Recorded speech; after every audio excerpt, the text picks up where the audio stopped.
How are you? I hope you will be very fine. So friends, welcome to my YouTube channel संज्ञान प्रतियोगी संस्थान। आज बात करते हैं हम 2 और 3 मई के करंट अफेयर्स पर। तो देखिए, सबसे पहले हम बात करते हैं जीआई टैग के बारे में बात करते हैं दोस्तों, क्योंकि कई प्रोडक्ट्स को जीआई टैग दिया गया है। जीआई टैग एक्चुअल में होता क्या है? ज्योग्राफिकल इंडिकेशन यानी भौगोलिक संकेतक। इसकी स्थापना दोस्तों, ये जो संस्था है जो जीआई टैग प्रदान करती है, इसकी स्थापना चेन्नई में की गई है। चेन्नई तमिलनाडु की राजधानी है। तो कब स्थापना हुई थी दोस्तों? 1999 में, और इसने जीआई टैग देना प्रारंभ किया था 2003। तो अभी जीआई टैग दोस्तों किस किस चीज को दिया गया है? एक तो मणिपुर के काला चावल को दिया गया है, मणिपुर के काला चावल, और एक गोरखपुर यूपी के टेराकोटा को दिया गया है, और दोस्तों एक दिया गया है कश्मीरी केसर को। कश्मीर की केसर है उसको दिया गया है। तो ये आप देखिए एक बार। तो देखिए, हम बात करते हैं मणिपुर के काला चावल को जीआई टैग दिया गया। अन्य कौन कौन से प्रोडक्ट हैं जिनको जीआई टैग दिया जा चुका है मणिपुर के? तो देखिए, एक तो सफीलांगी, वांगखीफाई, मोइरांगफाई, ये सभी वस्त्र हैं जिनको जीआई टैग दिया गया है मणिपुर के। एक तो सफीलांगी, वांगखीफाई और मोइरांगफाई, इनको जीआई टैग दिया जा चुका है। इसके बाद हम बात करते हैं तो एक कछई नींबू और है। आपसे पूछा जाएगा कछई नींबू को जीआई टैग दिया गया है, ये किस राज्य से है? तो किस राज्य का है ये दोस्तों? ये भी मणिपुर का है। मणिपुर की बात करते हैं दोस्तों हम, तो यहाँ के गवर्नर कौन है? यहाँ के गवर्नर हैं नजमा हेपतुल्ला, और यहाँ के सीएम एन वीरेन सिंह है। यहाँ की कैपिटल दोस्तों मणिपुर की क्या है? मणिपुर की है इम्फाल। बात करते हैं मणिपुर के बारे में, यहाँ की लोकटक झील प्रसिद्ध है, यहाँ तैरता हुआ राष्ट्रीय उद्यान प्रसिद्ध है, केबुल लामजाओ, तो ये आपको पता होना चाहिए। चकमा जनजाति मणिपुर में भी रहती है, और अरुणाचल प्रदेश चर्चा में है, तो ध्यान रखना है आपको। इसके बाद हम बात करते हैं दोस्तों गोरखपुर के टेराकोटा को दिया गया है। तो ये यूपी का है दोस्तों। यूपी के बारे में आप सभी जानते हो, वहां का दूधवा राष्ट्रीय उद्यान प्रसिद्ध है। दूधवा कई बार पूछा गया है, क्योंकि दोस्तों वहां पर जो वन्य जीव हैं उनकी क्या वहां से एक सड़क गुजर रही है, इस वजह से वहां पर मौत होती रहती है, इसलिए चर्चा में रहता है। तो दूधवा राष्ट्रीय उद्यान है यूपी का। बात करते हैं यहाँ के सीएम योगी आदित्यनाथ हैं, यहाँ के गवर्नर आनंदीबेन पटेल, और कैपिटल लखनऊ है, और लखनऊ की चिकन की कढ़ाई प्रसिद्ध है दोस्तों, और लखनऊ को नवाबों का शहर कहते हैं दोस्तों, ये भी आपको पता होना चाहिए। और राजस्थान का लखनऊ टोंक को कहते हैं, तो ये आपको पता होना चाहिए। नेक्स्ट बात करते हैं, तो देखिए दोस्तों कश्मीरी केसर को जीआई टैग दिया गया है, और आपको पता होना चाहिए कि कश्मीरी केसर कैरवा मिट्टी में उगाई जाती है। कैरवा मिट्टी है जो एक तरह से झील में जो मिट्टी बन जाती है, झील के अंदर जो लेक वगैरह होती है उनके अंदर जो मिट्टी बन जाती है उसे कैरवा मिट्टी कहते हैं दोस्तों।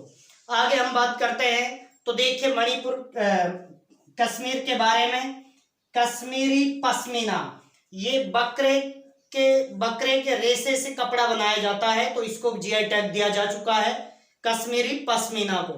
उसके बाद दोस्तों कौनी सोल को दिया जा चुका है, कश्मीरी सोजनी सोल को दिया जा चुका है, तो आपको ये भी पता होना चाहिए कश्मीरी पश्मीना जो बकरे के रेशे से वस्त्र बनाए जाते हैं।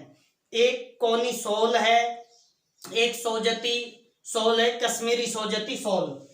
नेक्स्ट बात करते हैं, तो अभी जम्मू कश्मीर दोस्तों केंद्र शासित प्रदेश है, यहाँ के उपराज्यपाल गिरीश चंद्र मुर्मू हैं, ठीक है दोस्तों। आगे हम बात करते हैं, रोस टेलर को सर रिचर्ड हेनली मेडल दिया गया है।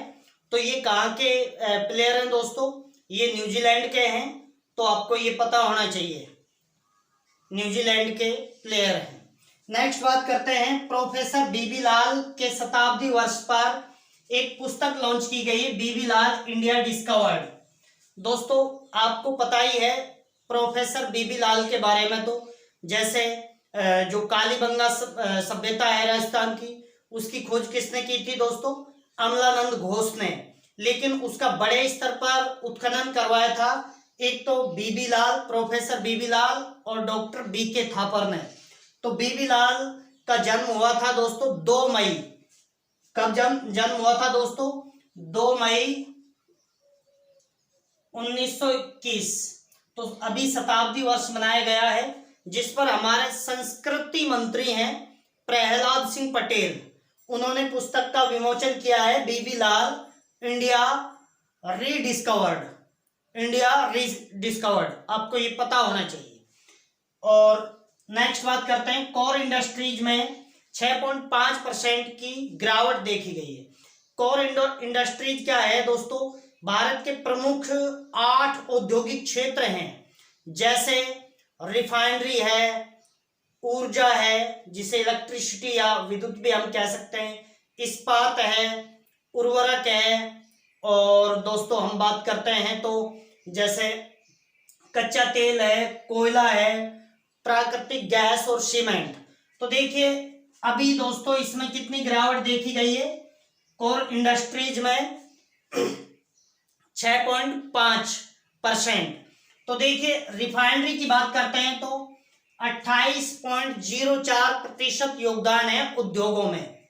उसके बाद विद्युत की बात करते हैं तो 19.85%, इस्पात की बात करते हैं तो 17.92%, कोयला की बात करते हैं 10.33%, कच्चा तेल का योगदान 8.98% यानी 8.98%, प्राकृतिक गैस 6.88% और सीमेंट 5.37%, उर्वरक 2.63%। तो दोस्तों यहां से आपका क्वेश्चन क्या बनेगा? बड़े एग्जाम में तो कोई सा भी परसेंटेज पूछा जा सकता है, लेकिन जैसे अन्य एग्जाम है, राजस्थान पुलिस है, पटवार है, या एसएससी वगैरह भी है, एसएससी 10+2, वहां आपसे पूछा जाएगा कि भाई जो कोर इंडस्ट्रीज है उसमें सर्वाधिक योगदान किसका है?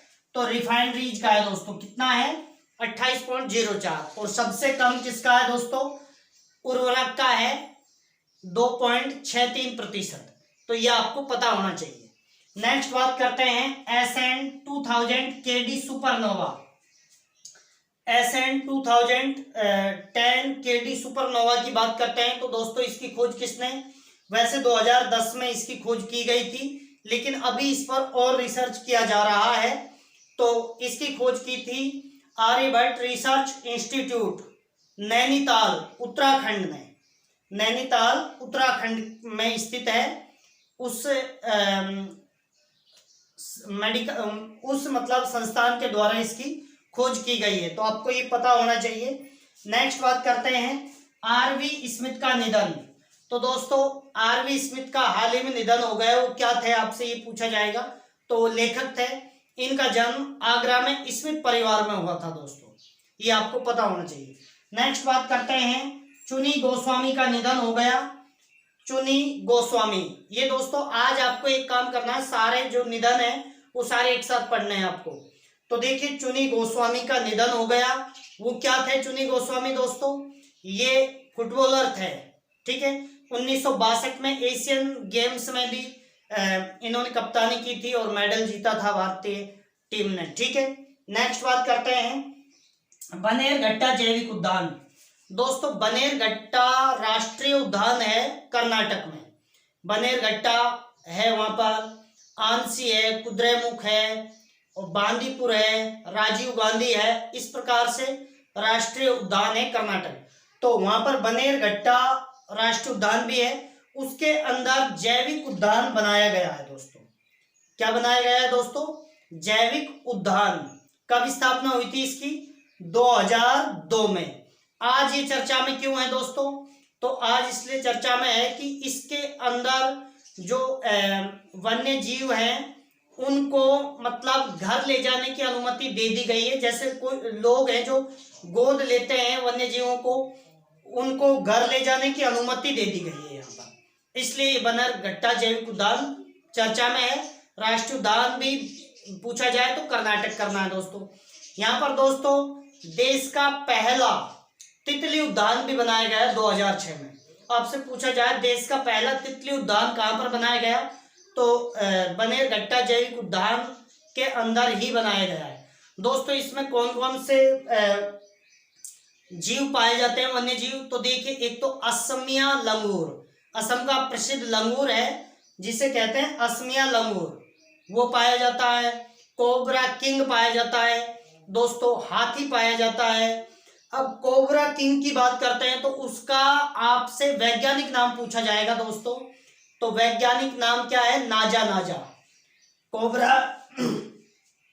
कोबरा किंग का वैज्ञानिक नाम क्या है, नाजा नाजा, तो ये आपको पता होना चाहिए। कर्नाटक की बात करते हैं तो दोस्तों वहां के सीएम कौन है, बीएस येदियुरप्पा, बीजेपी पार्टी से हैं।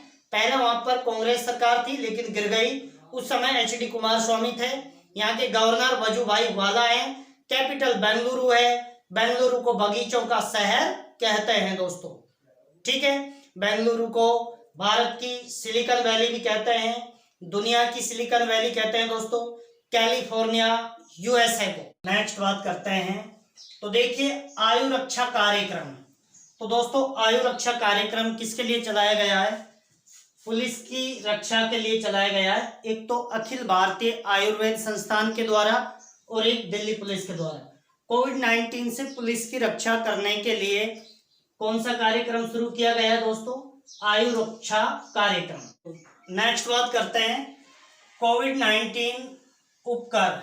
एक्चुअल में उपकर क्या होता है दोस्तों, सरचार्ज होता है और पेट्रोल और डीजल पर लगाने की सोच रहा है नागालैंड।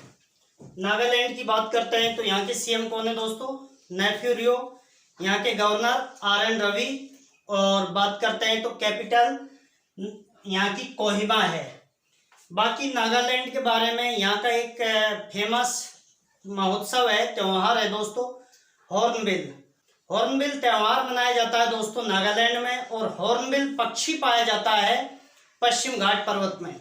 एक बार 2017 के आईएएस एग्जाम में पूछा गया था कि हॉर्नबिल पक्षी कहाँ पाया जाता है, तो पक्षी तो पाया जाता है पश्चिम घाट में और हॉर्नबिल महोत्सव मनाया जाता है नागालैंड में। नेक्स्ट बात करते हैं हम असमान द्रव्यमान वाले दो ब्लैक होल का विलय। तो एक्चुअल में दो असमान द्रव्यमान के, एक का तो 30 सौर के बराबर द्रव्यमान था, एक का 8 सौर के बराबर द्रव्यमान था, तो दोनों का विलय हो गया है। ऐसा किसने बताया है दोस्तों, लीगो ने। लीगो क्या है दोस्तों, लीगो है Laser Institute of Gravitational Observatory. क्या है दोस्तों, देखिए Laser Institute of Gravitational Observatory, USA की संस्था है ये, अमेरिका की। उसने बताया है कि दो ब्लैक होल्स का विलय हो गया है असमान द्रव्यमान वाले। एक का 30 सौर के बराबर द्रव्यमान है और दूसरे का 8 सौर के बराबर। अच्छा, सौर द्रव्यमान कितना होता है दोस्तों, सौर द्रव्यमान होता है 2 × 10⁻30 किलोग्राम। सूर्य का टोटल द्रव्यमान कितना है, 2 × 10⁻30 किलोग्राम। बात करते हैं इस घटना का नाम क्या दिया गया है, दो असमान द्रव्यमान वाले जो ब्लैक होल हैं, इनके मिलने से जो घटना है उसका नाम क्या दिया गया है, इसका नाम दिया गया है GW 190-412 और ये 2.5 बिलियन प्रकाश वर्ष की दूरी पर है दोस्तों। नेक्स्ट बात करते हैं तो श्रमिक स्पेशल ट्रेन चलाई गई है। देखिए 29 अप्रैल को क्या मनाया जाता है दोस्तों, एक तो मनाया जाता है नृत्य दिवस और एक राजा रवि वर्मा की जयंती मनाई जाती है। राजा रवि वर्मा कहाँ के हैं, केरल के। त्रावणकोर राजघराने में राजा रवि वर्मा रहा करते थे और हिंदू देवी देवताओं के अधिकतम इन्होंने पेंटिंग्स बनाई थी, ठीक है। नेक्स्ट बात करते हैं लायंस क्लब इंटरनेशनल। तो देखिए ये गैर राजनीतिक अंतरराष्ट्रीय संगठन है और इसकी दोस्तों स्थापना हुई थी 1917 में। लेकिन किसके द्वारा की गई थी? मेलविन जोन्स के द्वारा। और इसका आदर्श वाक्य है दोस्तों, वी सारो, यानी हमें सर्व करना है। तो इसमें अभी लायंस क्लब इंटरनेशनल को भारत सरकार द्वारा धन्यवाद दिया गया है कोविड-19 में योगदान देने के लिए। ठीक है, तो ये आपको पता होना चाहिए। नेक्स्ट बात करते हैं हम मैट्रिक्स योजना। तो दोस्तों मैट्रिक्स योजना कब शुरू की गई थी? 2017 में।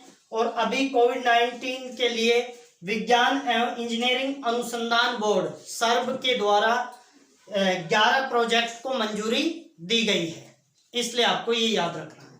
नेक्स्ट बात करते हैं जन औषधि सुगम मोबाइल ऐप। दोस्तों भारत के दूर दराज तक के गांव में जन औषधियां पहुंचाने के लिए कौन सा ऐप लॉन्च किया है? जन औषधि सुगम ऐप। और भारत में टोटल कितने जन औषधि केंद्र हैं दोस्तों? तो भारत में है 6300 से अधिक जन औषधि केंद्र। तो ये आपको पता होना चाहिए।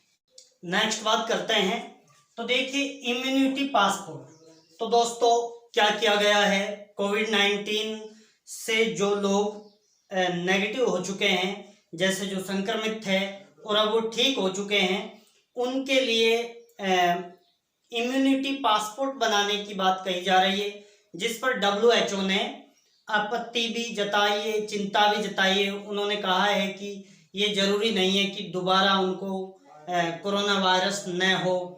तो बाकी देश, काफी देश ये कह रहे हैं कि अब इनको काम वाम के लिए भेजा जाना चाहिए, जो कोविड-19 से लड़ चुके हैं वो।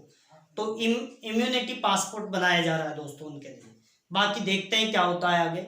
नेक्स्ट बात करते हैं 1 मई के बारे में बात करते हैं दोस्तों।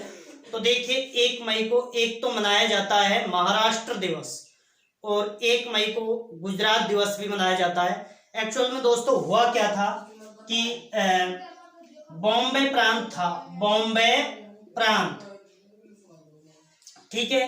तो बॉम्बे प्रांत में से क्या हुआ था? 1 मई 1960 को एक तो मराठी भाषा और कोंकणी भाषा के आधार पर तो महाराष्ट्र बना। मराठी भाषा और कोंकणी भाषा के आधार पर महाराष्ट्र का गठन हुआ, और गुजराती भाषा और कच्छ भाषा, इसके आधार पर किसका गठन हुआ? गुजरात का। तो दोस्तों 1 मई 1960 को बॉम्बे प्रांत से 2 प्रांत बन गए, एक गुजरात और एक महाराष्ट्र। तो दोनों का एक ही दिन मनाया जाता है स्थापना दिवस 1 मई को। ठीक है, तो ये आपको पता होना चाहिए। बाकी 1 मई को अंतरराष्ट्रीय लेबर डे भी मनाया जाता है, मजदूर दिवस, जिसे मई दिवस भी कहा जाता है। ये दोस्तों 1889 में इसकी शुरुआत हुई थी। अंतरराष्ट्रीय ट्रेड यूनियन ने आंदोलन कर दिया था। आंदोलन करने के कारण काफी हताहत भी हुई थी। उसके बाद ये मनाया जाता है। हर वर्ष 1 मई को मजदूर दिवस भी मनाया जाता है। अब अपन बात करते हैं कि भाई भारत में पुनर्गठन आयोग 1953 में गठित हुआ, और भाषा के आधार पर गठित होने वाला पहला राज्य बना था आंध्र प्रदेश 1953 में ही। तो दोस्तों आपको पता होना चाहिए राज्य पुनर्गठन आयोग का गठन हुआ 1953 में, और इसके अध्यक्ष थे फैजल अली। राज्य पुनर्गठन आयोग के अध्यक्ष फैजल अली थे। सदस्य थे एक तो KM पणिक्कर और एक HN कुंजरू। KM पणिक्कर और HN कुंजरू इसके सदस्य थे। आपसे पूछे जाएंगे क्योंकि चर्चा में है दोस्तों। अध्यक्ष भी याद रखना है आपको, कब गठन हुआ था। और राज्य पुनर्गठन अधिनियम कब लागू हुआ था? 1 नवंबर 1956। तो 1 नवंबर 1956 को भारत में 14 तो राज्य बन चुके थे 1956 तक, और 6 केंद्र शासित प्रदेश थे। और अभी वर्तमान में कितने हैं दोस्तों? 28 राज्य और 9 केंद्र शासित प्रदेश बन गए थे, लेकिन दमन और दीव को फिर से 1 कर दिया, तो 8 केंद्र शासित प्रदेश रह गए हैं। नेक्स्ट बात करते हैं, तो गुजरात महागुजरात सम्मेलन। तो दोस्तों महागुजरात सम्मेलन कब हुआ था? 1937। ये भी आपको ध्यान रखना है, कराची में हुआ था। नेक्स्ट बात करते हैं किसान सभायक।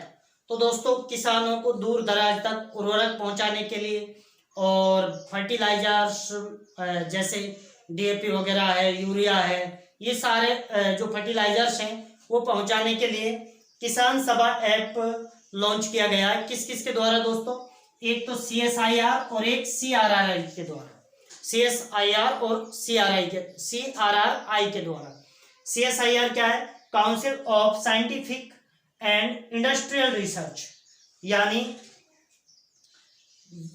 वैज्ञानिक एवं औद्योगिक अनुसंधान परिषद, वैज्ञानिक एवं औद्योगिक अनुसंधान परिषद। और CRI क्या है दोस्तों? Central road research institute, central road research institute, यानी केंद्रीय सड़क अनुसंधान संस्थान। ठीक है, इनके द्वारा किसान सभा ऐप लॉन्च किया गया है, ध्यान रखना है। नेक्स्ट बात करते हैं डेमो मिशन की, बात करते हैं डेमो 2 मिशन। तो दोस्तों अभी डेमो 2 मिशन है जो, एक तो नासा और एक स्पेस एक्स कंपनी है वहां की। तो नासा और स्पेस एक्स कंपनी ने डेमो 2 मिशन के लिए भाई अंतरिक्ष मिशन भेज रहे हैं डेमो 2। किस किस के द्वारा? नासा और स्पेस एक्स। नासा क्या है दोस्तों? यह नेशनल एरोनॉटिक्स स्पेस एडमिनिस्ट्रेशन, राष्ट्रीय मानविकी अंतरिक्ष प्रबंधन। ठीक है, और स्पेस एक्स कंपनी है एलन मस्क की। तो ये डेमो 2 मिशन है जो दोस्तों नासा और स्पेस एक्स के द्वारा भेजा जाएगा। फाल्कन 9 रॉकेट के द्वारा भेजा जाएगा। और अंतरिक्ष यात्री कौन कौन जाएंगे दोस्तों? एक तो बेन केन और एक हर्ले, बेन केन और हर्ले, ये दोनों जाएंगे। नेक्स्ट बात करते हैं, हिजबुल्लाह को आतंकवादी संगठन घोषित कर दिया है। तो देखिए हिजबुल्लाह कौन है दोस्तों? ये लेबनान का आतंकवादी संगठन है, लेबनान का आतंकवादी संगठन है, जिसे क्या कर दिया गया है अभी जर्मनी के द्वारा। मतलब वहां की एक संगठन है जिसे जर्मनी के द्वारा आतंकवादी संगठन की संज्ञा दे दी गई है, घोषणा कर दी गई है। ये ईरान द्वारा क्या है दोस्तों? सपोर्टेड है।